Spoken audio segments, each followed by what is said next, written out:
Good evening to all, and we find ourselves in Genesis 31. Matthias did an amazing job in chapter 29 and 30, so we'll definitely have to have him come back soon. And of course, he did what I could not do, and that's teach in 30 minutes, but I'm trying. I'm still trying. Old dogs, new tricks thing definitely applies here. Well, we remember in chapter 30, Jacob did approach Laban about leaving. And Laban admitted and said, hey, I'm a blessed man because God's blessing you, and the blessings on you are blessing me. And I don't want to let you go because of that. And he said, name your wages. And in chapter 30, Jacob just said, well, you keep the solid ones and I'll take the speckled and the spotted and the striped. And boy, that sounded like a great deal for Laban. But God kept blessing that which statistically wouldn't have been blessed, but God's hand blessed it. And we end that chapter by saying in chapter 30, verse 43, thus the man became exceedingly prosperous and had large flocks, female and male servants, and camels and donkeys. Now, this has been going on for around 6 years. And in chapter 31, now Jacob heard the words of Laban's sons. We find out here for the first time, Laban's sons saying, Jacob has taken away all that is our father's, and from what was our father's he has acquired all this wealth. Now this isn't true, but as you know, you can start wars on lies. You can murder people on their impressions of what they believe the truth is, even though they're completely wrong. But this is something deep-seated going on, and Jacob saw the countenance of Laban, and indeed it was not a favorable countenance towards him, as before. So as the years went by, Jacob kept producing more and more and more and getting richer and richer, and Laban was getting poorer and poorer. Big part of it was how Laban handled money. We're going to see down at the end of verse 15 that his two daughters point out, referring to their father, that he's completely consumed our money, referring to their dowries, money that should have been saved for them. While Jacob was working for free, his wages should have been kept for a dowry for them. And they just said he's wasted the money. So I don't know if he was a gambler or he, there was a Bernie Madoff of his day and a pyramid scheme or something. I don't know, but he just didn't have the wisdom nor God's blessing on him the way Jacob did. And he says things are getting bad. But understand, the real issue here was envy. Jealous of what somebody else has or being blessed. I hope you're not one of those guys who sees your neighbor drive up in a new car and you go, man, I deserve that, not him. Or maybe you go to a family reunion and the egghead brother is doing better than you, so it appears. And you're thinking, man, I'm the smart one of the family. I should be driving that kind of car, living in that kind of house or whatever. Check that envy. If there is just a little tiny cancerous seed of that stuff, it's dangerous. Remember in 1 Corinthians 3:3, for you are still carnal, for where there is envy, number one on the list. He also mentions strife and divisions among you. Are you not carnal, behaving like mere men? This is a very serious, fleshly, human, understandable part of our sinful nature, but nevertheless, it's going to bring division and all kinds of carnal hurtful things. In chapter 13 of 1 Corinthians 13, talking about love in verse 4 and 5, he says, love suffers long, is kind. Love, interesting, the very first thing on the list again. The love does not envy. So this love that suffers long and it is patient and an eternal patience, a kindness that keeps going and going. And then the characteristics of love, first, he's on the one side of the coin saying you won't see these negative things there. And the first negative thing that's the opposite of love is envy.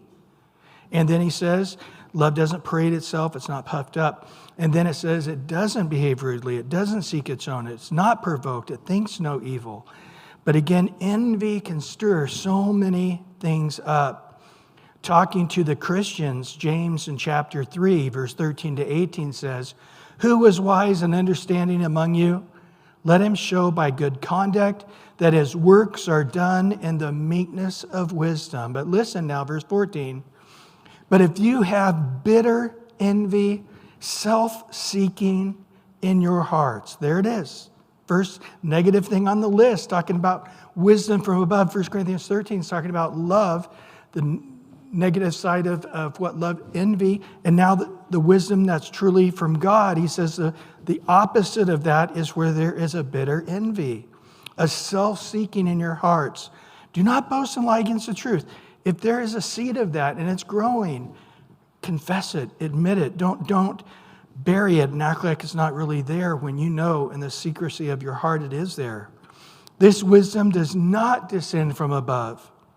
It's earthly, sensual, demonic. Whoa.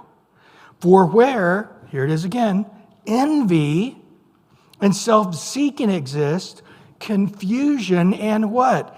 Every evil thing are there. So in 1 Timothy 6, it says the love of money is the root of all evil. But what often goes hand in hand with the desire to get rich and to desire riches, it's often envy. It's so ridiculous how these millionaires or billionaires are buying these giant yachts. The new fad now with billionaires is they build these things that are just massive, but they have another uglier one that's just as big for all their boats and helicopters and planes to fit in with all their extra food and wine and whatever, and the one follows the other around. So, if they pull it up and walk across and jump in their helicopter or plane, they don't want to take up the room in their other giant yacht for such things. And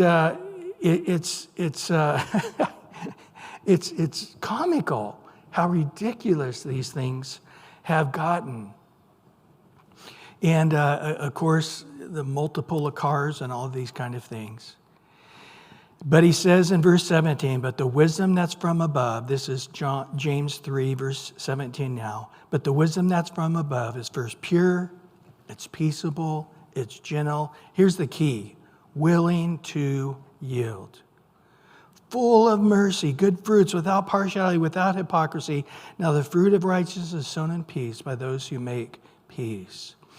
So Jacob rightly discerned that this seed of envy that had been there maybe a few months or a few years earlier, now it has grown. But remember, they weren't really living that close together. We read back in chapter 30, verse 36, that Laban stayed 3 days' journey away from Jacob. They had two separate things, a good distance away. And but yet, when they did have those times that he bumped into the brother-in-laws or to the father-in-law, it was not good. Well, going back now to Genesis 31. So he says, you guys know this. And then he says in verse 33, once again, the Lord said to Jacob, return to the land of your fathers, to your family, and I will be with you. So typically when God has spoken to Abraham or Isaac or now Jacob, we're told about it. God met him. And this is what the Lord said. But evidently through the years, God was speaking to Jacob. He hadn't told his wives or his kids or his family. He just sort of treasured it in his heart. And that's probably why back in chapter 30, when Jacob says, hey, I need to go back to my father, it was probably something the Lord had spoken to his heart in less of a profound way. And that's why Laban was able to talk him into staying for a while. But now it's like, hey, I don't care about the wealth. God now is telling me I got to go. It's not just my desire, even though it is my desire.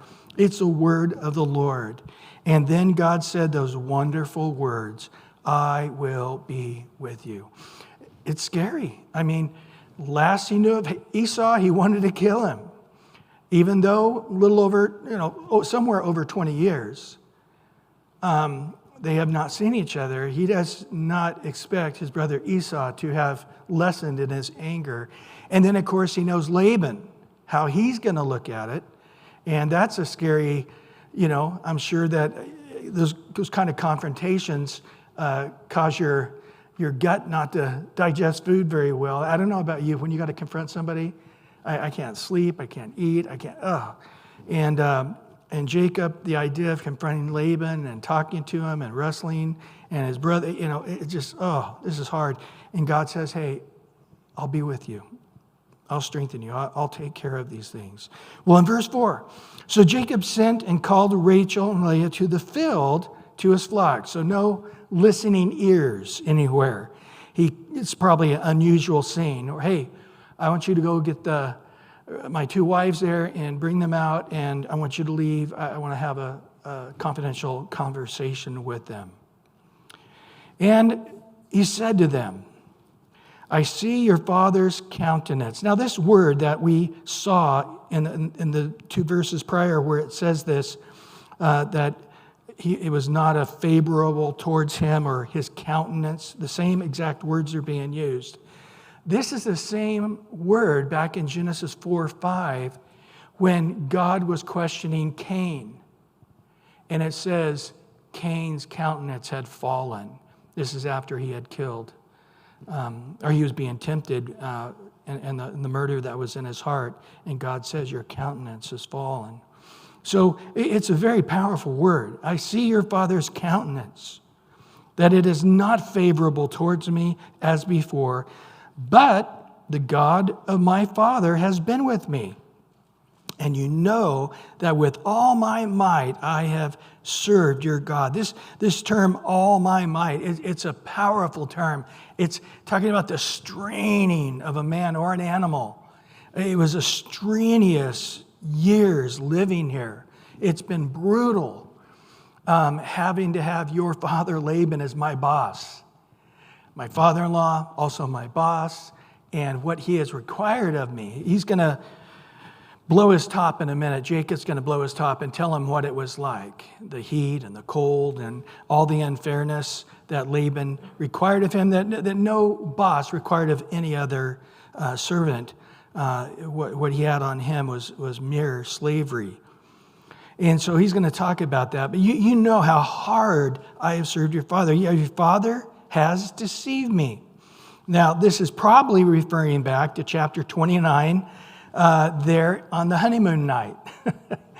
It was quite a shocker, to roll over the next morning when now there's light and the headscarf is off and he's, the ugly sister.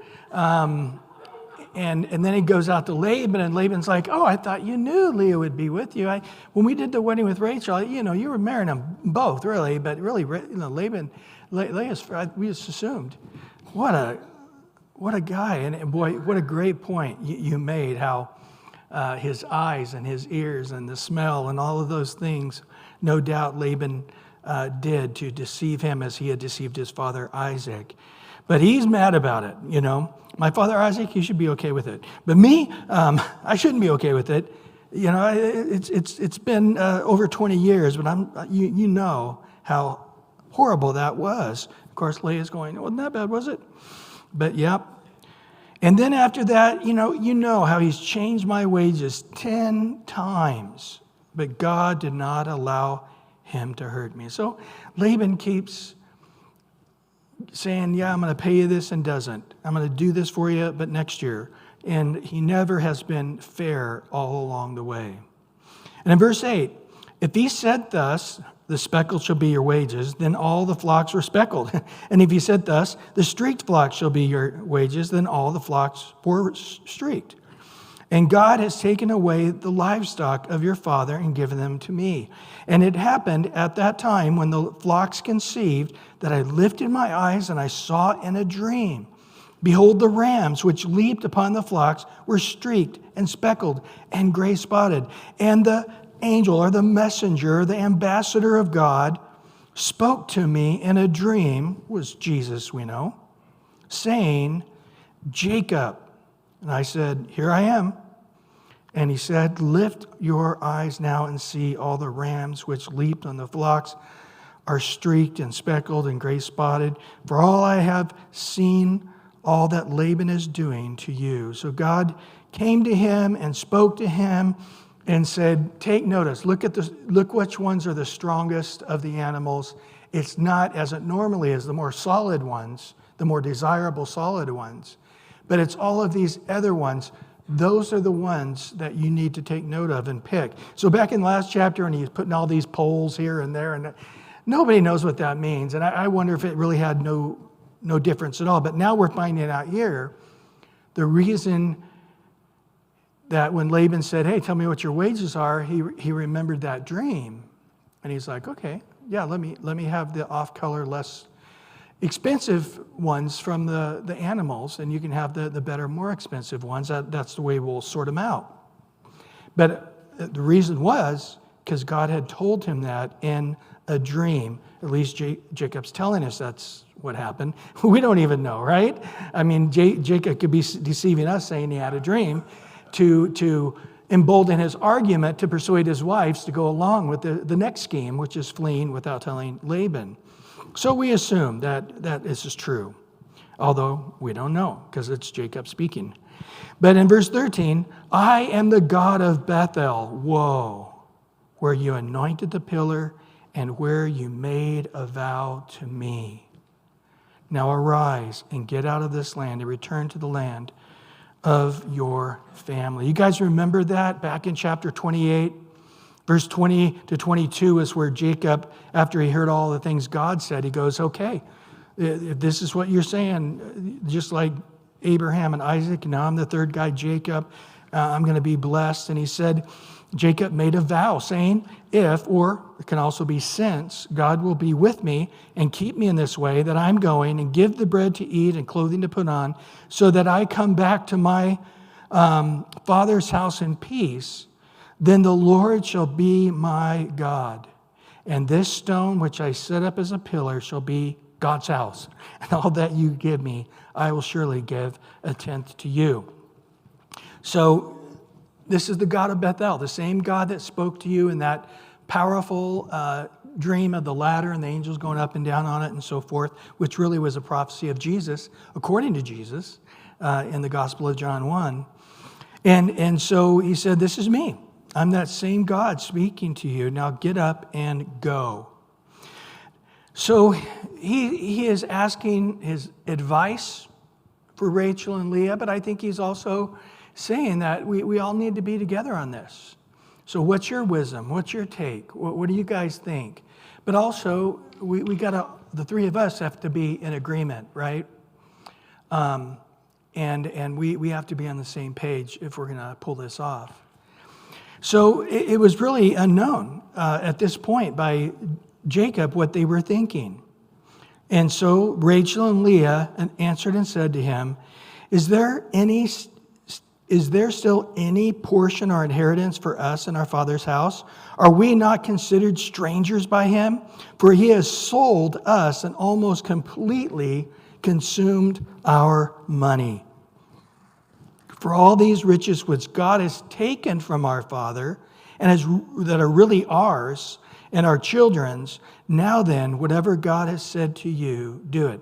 So the way they observed it was not just God blessing Jacob more than Laban, but God not blessing Laban because he spent their dowries, and in essence, God blessing Jacob for him to be able to have a lot of extra money for a dowry for him. So that was interesting from their point of view, how they viewed Jacob's success, which was really their success getting a dowry that their dad had spent as well, which might have some truth in that as well, but that's how they viewed it.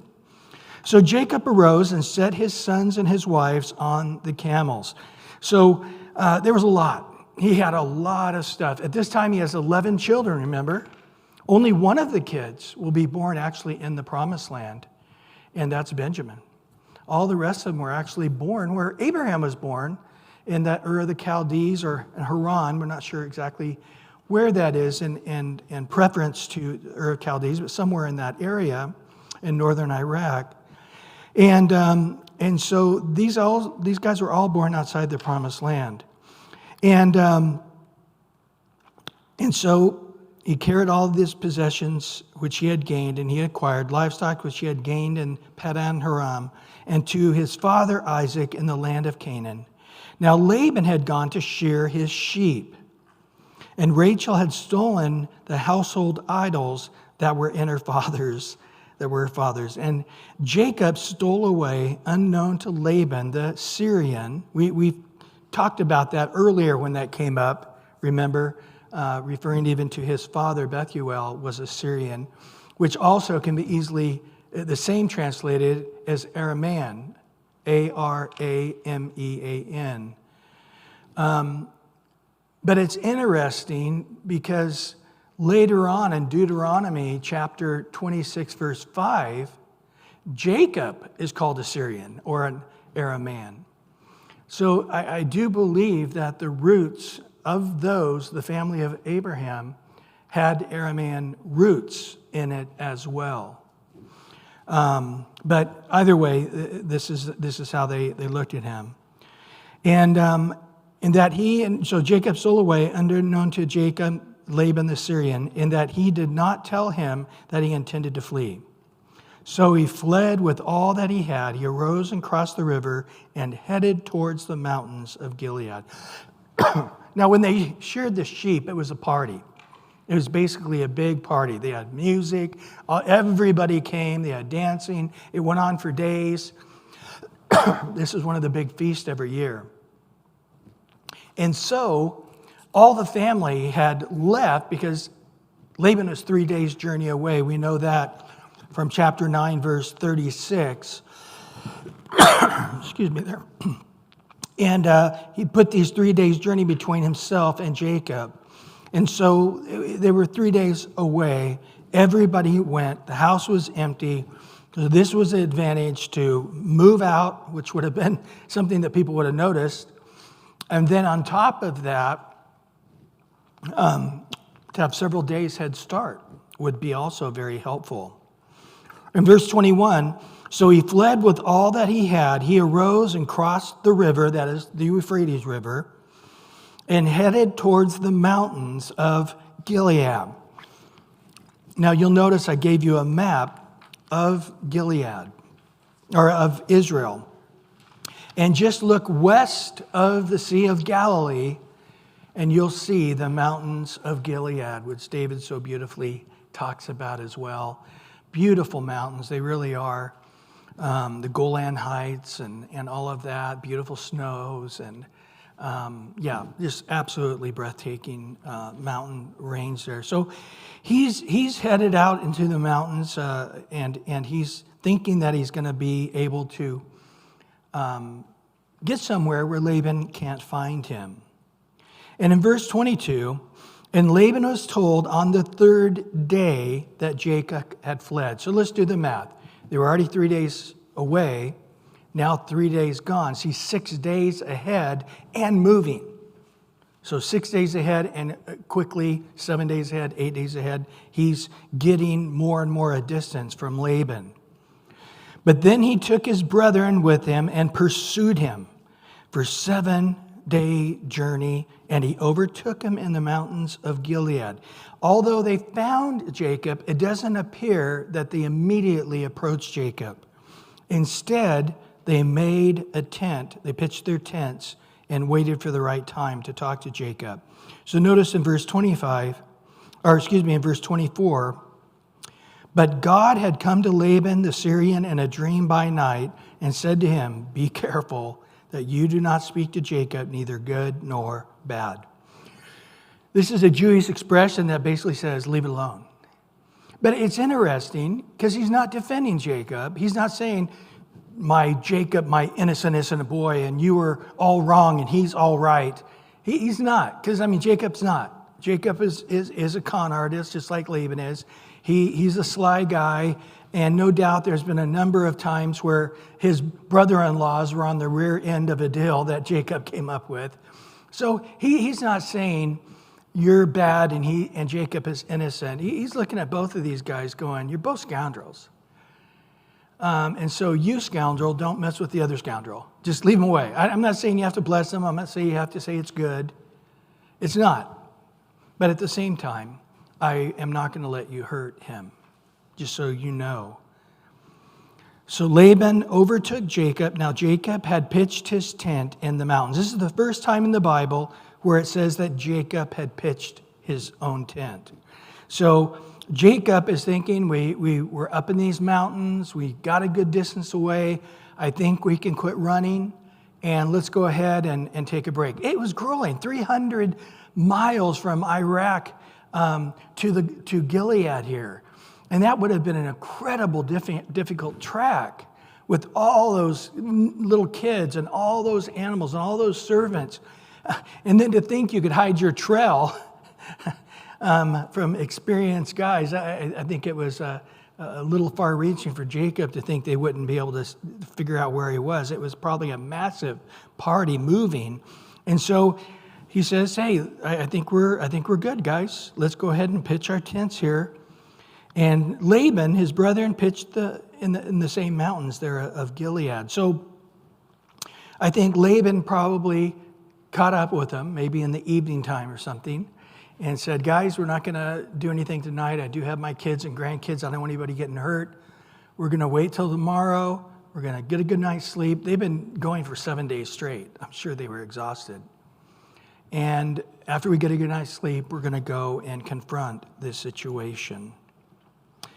So in verse 26, and Laban said to Jacob, what have you done that you have stolen away unknown to me and carried away my daughters like captives taken with the sword? So he's pretty sure that nobody was on board with this, that Jacob was having to force everybody. They all want to stay home. They want to stay back in Nahor or Haran, but he's like, no, that's not the case. But that's what Laban's thinking in his mind, that this is Jacob forcing his will on his daughters and everybody else. Why did you flee away secretly and steal away from me and not tell me? For I might have sent you away with joy and songs, with timbrel and harp. Right. Yeah, we wouldn't have a big party.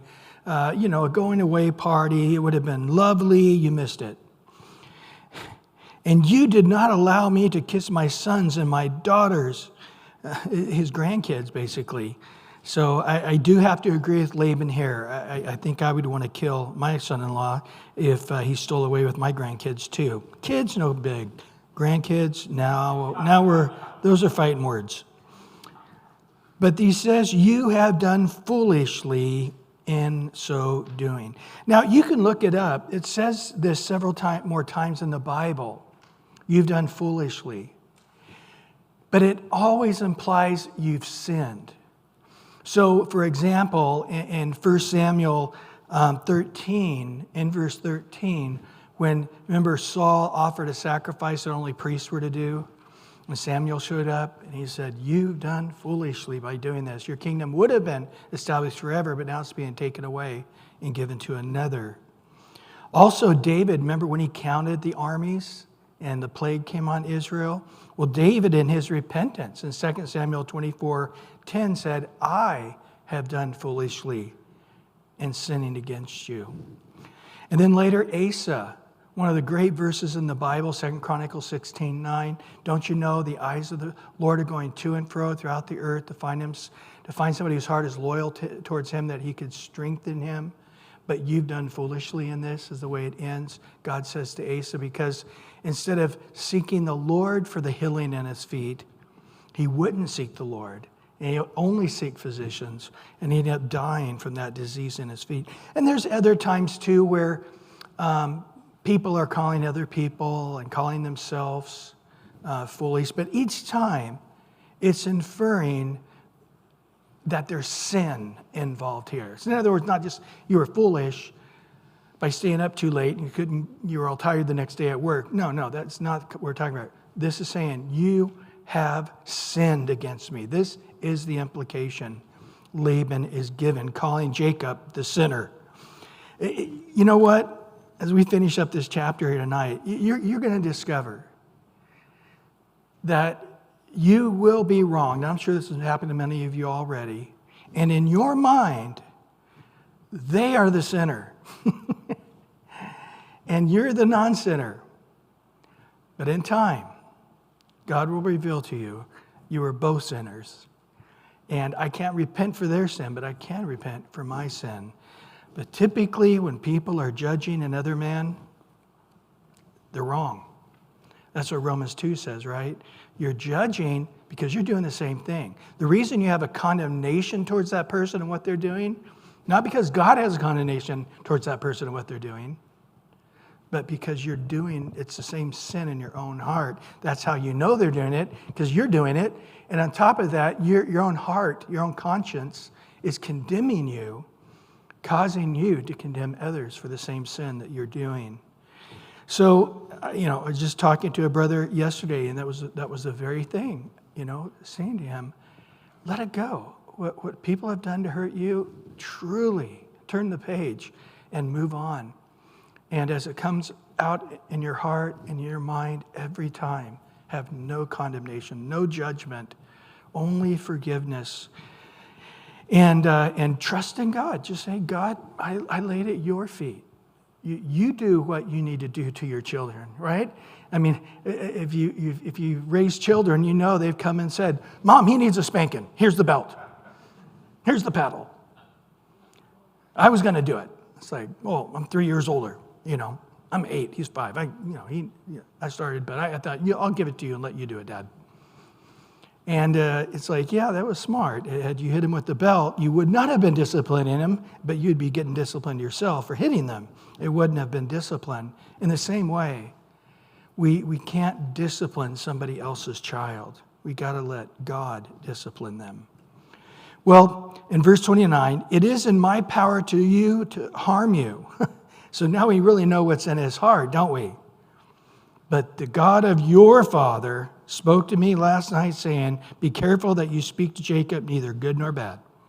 And now you have surely gone because you greatly long for your father's house. But why did you steal my God? So I know why you did it, because you're just, you so much want to see your dad. And you know what? It's good to honor your dad. So I can forgive you for all this, because I know you had this overwhelming desire even over 6 years ago when you first mentioned it to me. So I know it's been festering there all this time, and that's a good thing. So, a man can forgive another man for wanting to go see his aged dad. But as far as you doing it secretly and then on top of that, you steal my gods. Whoa, I don't think Jacob was expecting to hear that. He was quite shocked by this. And Jacob answered and said to Laban, well, because I was afraid. For I said, perhaps you would take your daughters from me by force. So when I thought of having that conversation with Laban, all I could think of is waking up the next morning with your older daughter. And this time, I think I might not have woken up alive. That's my issue. I just don't think there would have been a good ending to this story if you were a part of us leaving. I just don't think it would have happened. I think my life would have been in jeopardy. I just think that you never would let your daughters and grandkids go away. So even though this is all true, it's Jacob in his own strength trying to counter somebody else. Isn't this what happened with Isaac and Esau? And him and his mother, well, I know Dad's wrong, I know Esau's wrong, I know God says that so therefore we're going to do this little deceitful thing. And so Jacob never really got to see what God would have done in stopping Isaac from blessing Esau. And God still giving the blessing from Isaac to Jacob without them doing all of this deceitful stuff. In the same way here, he says, I was afraid. And therefore, I worked out this scheme. I talked to the daughters on the field. Nobody could hear us. We figured it all out. We told everybody that night, get up, get your stuff together. Oh, we're out of here, And they quickly got it all together and took off as fast as they could. It wasn't honorable. It wasn't necessary. Psalms 118:6. The Lord is on my side. I will not fear. What can man do to me? There's the answer right there.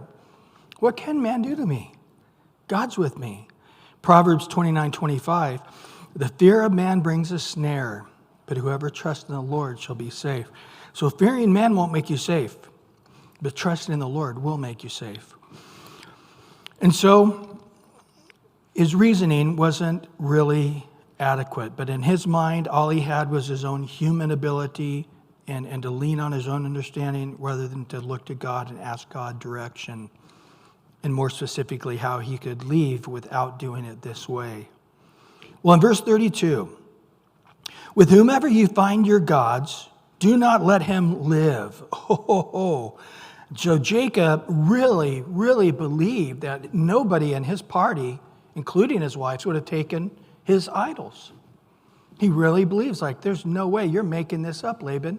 Whoever you find with the idols, you can kill him. Now, in the Jewish writings, the rabbis' writings of Israel, they actually teach this is why Rachel died young right after giving birth to Benjamin. Because this curse of Jacob had fallen upon her, and that's why she died at a young age. I don't know about that. But it's interesting that he says, he cursed him basically to death. Well, in the presence of your brethren, identify what of yours is taken with you, for Jacob did not know that Rachel had stolen them. And I think he was very surprised that she would have. And Laban went into Jacob's tent, into Leah's tent, and into the two maids' tents, and he did not find them. Then he went out of Leah's tent and entered Rachel's tent. Now, Rachel had taken the household idols, put them in the camel's saddle, sat on them. Laban did search all about the tent, but did not find them. And she said to her father, let me not displease my lord, that I cannot rise before you, for the manner of woman is with me. No shame, no depths of her deceptiveness. And he searched, but he did not find the household idol. So, if there's something that's going to creep a dad out, that's it, I want to check under you. Oh, no, I'm on my period. Oh, okay, stay away. So she was very clever. So Jacob now was angry, and he's going to get the full brunt of what he thinks about all this past years. 20 years of frustration comes pouring out. He rebuked Laban, and Jacob answered and said to Laban, what is my trespass? What is my sin that you so hotly pursued me? Although you have searched all my things, and what part of your household things have you found? Is it here before my brethren and your brethren, that they may judge between us both? These 20 years I have been with you, your ewes and your female goats, and not miscarried their young, and I have not eaten the rams of your flock, which would have been a right if he was out and needed meat. But he didn't use that right. And that which was torn by beasts I did not bring to you. I bore the loss of it. You required it from my hand, whether stolen by day or stolen by night. So this is completely unreasonable. If a bear or a lion had killed a lamb, they just need to bring whatever's left over, and they would show it to the owner, and the owner wouldn't deduct it from their wages. But not with Jacob. Jacob, he's like, hey, you're accountable for every one of them, no matter what the situation. And he says that's completely unheard of and unreasonable. Therefore I was, in the day of drought, consumed me, and the frost by night, and my sheep departed from my eyes. Thus I have been in your house 20 years. I served your 14 years for your 2 daughters, 6 years for your flock, and you have changed my wages 10 times. Unless God of my father, the God of Abraham, the fear of Isaac, had been with me, surely now you would have sent me away empty-handed. God has seen my affliction and the labor of my hands and rebuked you last night. Woo, hot under the collar there. But he says, man, I was in the heat by day. You didn't give me a break. You didn't let me do something to keep that kind of heat on me. At night, I had to sleep out with the sheep and stuff, even as I got older. I mean, if you do the math, he's in his 90s right now at this point.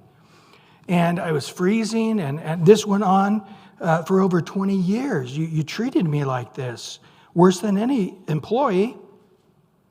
And in verse 43, and Laban answered and said to Jacob, these daughters are my daughters. These children, looking at his grandchildren, are my children. And these flocks is my flock, and all that you see is mine. But what can I do this day? These are my daughters and their children whom you have borne. So now Laban is spewing from the recesses of his heart.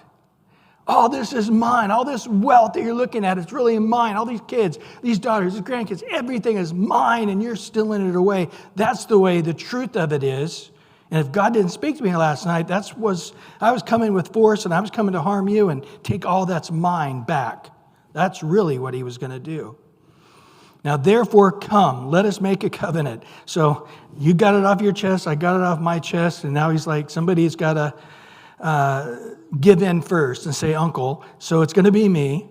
So we both have said our piece. So let us make a covenant, you and I, and let it be a witness between you and me. So Jacob took a stone and set it up as a pillar. And Jacob said to his brethren, gather stones. And they took the stones and made a heap, and they ate there on the heap.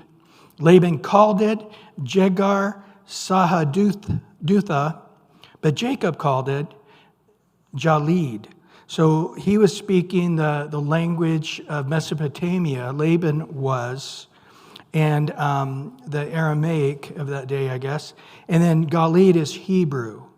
It means the same thing, though, the heap of witness. These stones are a witness of what's the covenant we're making here. So Laban said, this heap is a witness between you and me this day. Therefore, its name was called Galid.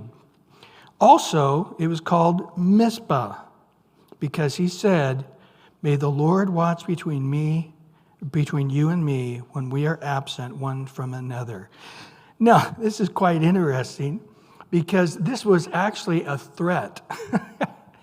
He's going to tell him right after this, if you do anything to my daughters, verse 50, if you afflict my daughters, or if you take other wives besides my daughters, although no man is with us, God is my witness between you and me. And Laban said to Jacob, here is this heap, and here is this pillar, which I have placed between you and me. This heap is a witness, and this pillar is a witness, that I will not pass before this heap to you, and you will not pass before this heap and these pillars to me for harm.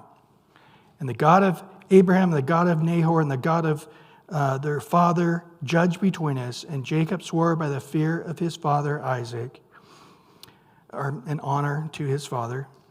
And Jacob offered a sacrifice on the mountain. So this is interesting. And he called his brethren to eat the bread, and they ate bread, and they stayed all night on the mountain. And early in the morning, Laban arose, kissed his sons and daughters, and blessed them. Didn't say he kissed Jacob. And Laban departed and returned to his place. And that's the last time we ever hear of Laban in the Bible. But going back to verse 49, this mitzvah. Have you heard of the mitzvah blessing? That sometimes people exchange rings. Sometimes it's necklaces. And often it'll say right on there, may the Lord watch between you and me when we are absent from one another. That's beautiful, isn't it? I think it's one of those verses where we see God turning all things around for good. Because it really is a beautiful blessing in the midst of a very heated moment. And of course, it wasn't really saying, God bless you and God bless me. I can't wait till we get together and hug and kiss and see each other again, you know. That's not the warm and oozy feeling that they do with the mitzvah rings or necklaces or or maybe you have a plaque at home. So don't throw it away. It's a beautiful blessing. He didn't intend it that way, but God made it that way, right? And so it's a beautiful mitzvah blessing. And what a great word. May the Lord watch between you and me when we are absent from one another.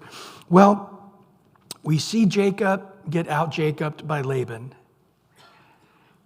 But before God can really begin to mature Jacob in spiritual things, these Jacob ways, these Jacob characteristics, these character flaws of Jacob have to end. And the way the Lord's going to do it in this next week is beautiful and powerful. But he actually has to weaken Jacob in the outer man, so he is stronger in the spiritual man, the inner man. And we are going to see the Lord very personally wrestle that out of Jacob's life. Lord, thank you for your word tonight. And as we meditate on these things, we ask that you just continue to put them deeper and deeper into our hearts. In Jesus' precious name.